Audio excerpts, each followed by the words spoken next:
السلام علیکم ورحمۃ اللہ وبرکاتہ۔ آیوش ملک کے حوالے سے ایک بڑی خبر نکل کر سامنے آئی ہے کہ جو لوگ وہاں کے واقف کار ہیں، جانتے ہیں، انہوں نے یہ بات بتائی ہے کہ جو مہاراج ہیں یشویر مہاراج، جن کا آیوش ملک کے معاملے میں بہت بڑا کردار رہا ہے، ان کے گھرانے کو بلیک میل کرنے میں، دھمکیاں دینے میں اور ڈرانے دھمکانے میں، اور برملا میڈیا پر آ کر اس نے یہ تک کہا تھا کہ اس کو واپس ہندو دھرم قبول کرنا پڑے گا۔ اس کے بارے میں یہ خبر وہاں کے قریبی لوگ یہ بتا رہے ہیں کہ اس کا تعلق تانترک مندر کے ساتھ ہے، یعنی جس میں جادو ٹونا سیکھا سکھایا جاتا ہے، یہ عمل کیا کروایا جاتا ہے۔ تو یشویر مہاراج جو ہیں یہ باقاعدہ طور پر جادو کرتے کراتے ہیں اور اس کے ماہر ہیں، اور یہ انہوں نے کہا کہ یہ اس کے اوپر آیوش ملک کے اوپر انہوں نے اتنا گہرا جادو کیا کہ اس بیچارے کو ہپناٹائز کر کے رکھ دیا، جیسے وہ ٹیلی پیتھی کے ذریعے سے کسی بندے کو بالکل مسحور کر دیا جاتا ہے، مغلوب العقل کر دیا جاتا ہے اور اپنے ہاتھ میں گویا کہ کر دیا جاتا ہے۔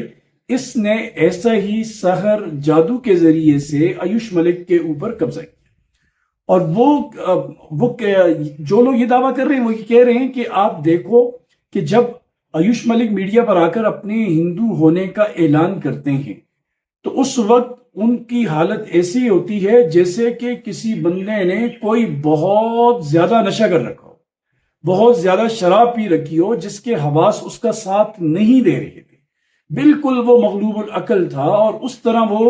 اسی طرح اس کی زبان سے الفاظ بھی یوں ڈھیلے ڈھیلے سے ادا ہو رہے تھے، اس کی آنکھوں کی پتلیاں بتا رہی تھی، یہ سرخی بتا رہی تھی، چہرے کی رنگت بتا رہی تھی۔ یہ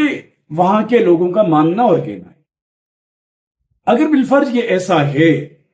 اگر نہیں ہے تو نہیں ہے، اگر ایسا ہے تو دیکھیں جادو کا اثر ہونا یہ حق ہے، یہ کسی کے اوپر بھی اس کا اثر ہو سکتا ہے، لیکن ہمیں ہمارے رب نے بہت بڑی نعمت عطا کی ہے جادو کے توڑ کے اوپر، اور وہ نعمت آخری دو صورتیں معوذتین ہیں،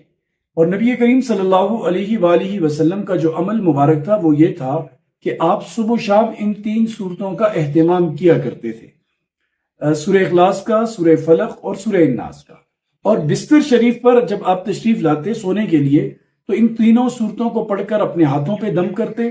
پھر پورے جسم کے اوپر اس کو ملتے تھے۔ جب بیمار تھے تو حضرت عائشہ صدیقہ رضی اللہ عنہا سے آپ فرماتے کہ یہ صورتیں پڑھ کر